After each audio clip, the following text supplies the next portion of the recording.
माझ्या माहेरी हमखास केला जाणारा टोमॅटोचा सार. तुम्हाला पण स्वयंपाकात रोज काय करायचं जर प्रश्न पडला असेल तर हा टोमॅटोचा सार करून नक्की बघा.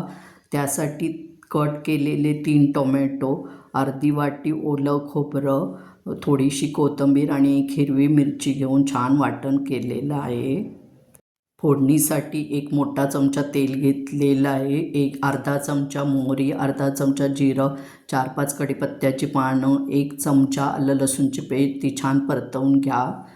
चिमूटभर हिंग, पाव चमचा हळद, तोही मिक्स करून घ्यायचा आहे आणि वाटलेलं मसाला त्याच्यामध्ये घालून छान मिक्स करायचा आहे.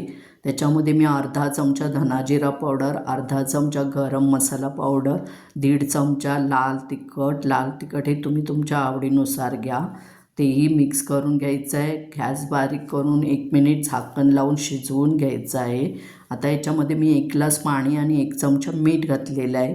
फास्ट गॅस करून पाण्याला उकळी काढून परत गॅस कमी करायचा आहे आणि झाकण लावून 2 मिनिट शिजवून घ्यायचं आहे. सार हा कधीही पातळ किंवा जास्त घट्ट करायचा नाही आहे, मीडियम करायचा आहे. मग तो छान लागतो आणि ही झटपट होणारी रेसिपी आहे. करून बघा. आवडली तर लाईक आणि शेअर करा. मस्तच.